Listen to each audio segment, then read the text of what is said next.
Hi everybody, thank you for joining me. We have a new moon happening on the 29th of December 2016. It happens at 6:53 in the morning and that's based on London time. And this new moon is really the worker new moon. It's really about getting focused, pulling yourself together, pulling things together, and really kind of taking stock and saying, okay, we're at the very end of 1 year here. We're looking at another year. What am I going to work on? What am I going to look at transforming? So it's very, very practical. It's very, very grounded, and it's very fitting in terms of what's happening in terms of the actual calendar. So the new moon in itself is when the sun and the moon come together. The moon appears as totally black and it's recharging itself. It's getting ready for the next 30-day cycle.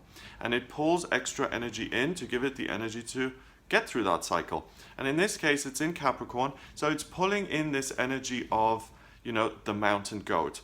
It's an earth sign, it's very practical, it's ambitious, it wants to get to the top of the mountain, and it really just wants to work hard. It doesn't want to lift to be transported to the top of the mountain. It doesn't expect a free ride.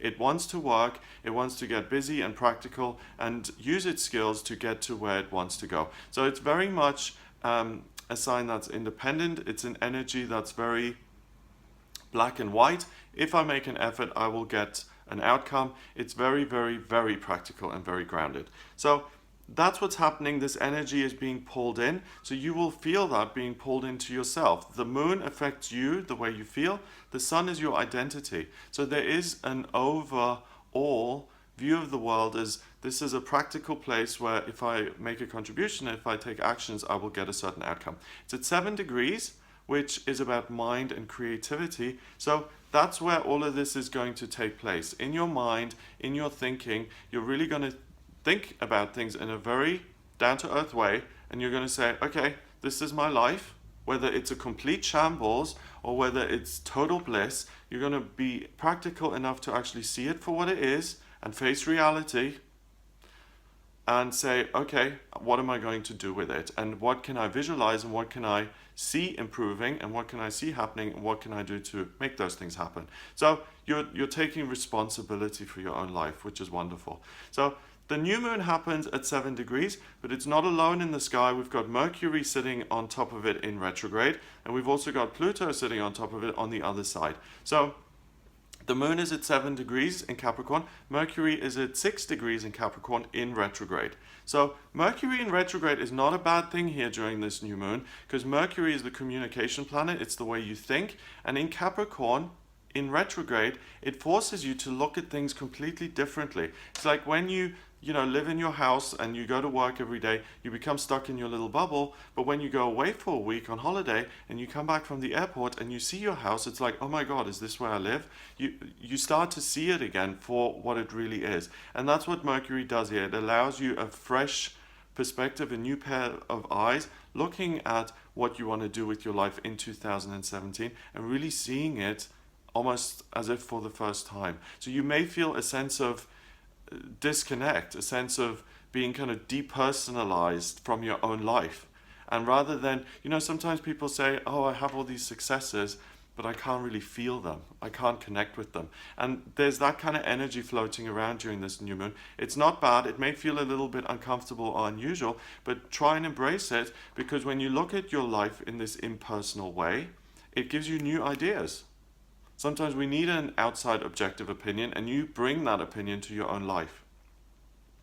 Now, Pluto is the planet that rules Scorpio. It's the planet of death and rebirth, transformation, the phoenix rising from the ashes again. That's at 16 degrees, 1 and 6 is 7. So do you see a pattern here? So by getting creative and letting your mind kind of run away with you and give you the vision for the future, you're creating opportunities for yourself in your real life that you can implement.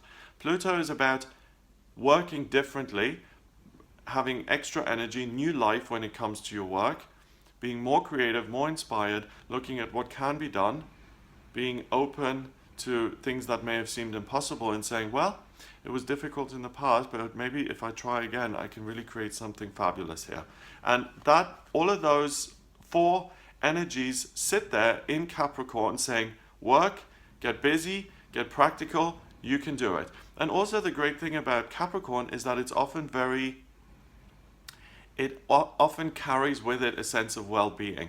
Capricorns, if they have like aches and pains in their physical body, they often are very stoic about that, and they keep it to themselves, and they just get on with it, and they say, well, not everything's perfect, but I've just got to move forward. And with that kind of attitude, things can often seem less difficult because you don't give them so much importance. So it's very likely that you feel good, energized, and able to take the actions that you want to take and to move ahead with your plans. So really dream big. That's the one thing that you can consciously add to this, because Capricorn is not a visionary. Capricorn sees the top of the mountain, so it can look ahead and it can look to the future, but it doesn't see Shangri-La beyond the peaks of the mountains. Okay, it sees its goal, and the fantastic and the unmanifest and the sensational and miraculous isn't very relevant to Capricorn. So you can add that, and you can say, well, my goal is actually to find Shambhala or Shangri-La and to get to the hidden place of paradise, and then use the Capricorn energy to work on that and to make progress and to move ahead with a goal of your choosing. Now, this new moon also forms some relationships with other planets in the chart, and this is where it gets really interesting, because it forms a sextile, which is a positive kind of harmonious aspect with the South Node and Mars in Pisces. And what this does is it's like it gives you a sense of, okay, I'm working here in the present, I'm moving forward, but at the same time I'm hearing the echoes of the past. I'm hearing the frustration when my dreams did not work out in the past. I am hearing I can still feel the disappointment of failures and things that didn't work, and hurt feelings and resentment and dreams that have been shattered. All of those things are in the background, and that's okay. That's okay, because when we're 15 years old and we've never failed or experienced anything, and we're trying for the first time, we approach things in a naive way, and we don't really appreciate the successes when they come, because we don't realize how many different ways we could have failed. That's part of growing up, that you have negative experiences, and then when future opportunities arise, you remember those experiences and you realize everything that could go wrong. Okay? So don't let that inform you in the sense that, okay, if I try again, I'm definitely going to fail. That's not true, because you don't know the outcome yet. But what it does is it makes you more clear on what you're doing, and it informs you. You are a grown-up. You do know how things could go wrong. So therefore, you can avoid the pitfalls. You can watch out for the red flags if and when they appear, and you can scoot past them, and you can make sure this is a success. Okay? I think a lot of people get confused with that. Our experiences in life aren't meant to haunt us forever. They're meant to inform us and teach us so we don't do them again in future. And that's where guilt and low self-esteem really twist these kind of experiences and turn them into something else that's not helpful. It's meant to be helpful. So take those echoes of the past, learn from them, use them to inform your actions in the here and now. Then the new moon also forms a trine with the North Node in Virgo. And what that does is it gives you a really clear goal, and it makes you very technical and analytical and able to work out all the details and to take all the information, to break it down and to make sense of it, and to say, this works, this doesn't work, clear, clear, clear. Let's make decisions, let's be really practical, harsh, and dry about it. So you've got a lot of energy in Earth. You've got 4 planets in Capricorn, you've got the North Node in Virgo, both are earth signs, and then you've got a little bit of Pisces. Okay, so your feelings are fueling this whole project, your vision for the future, what it is you want to do.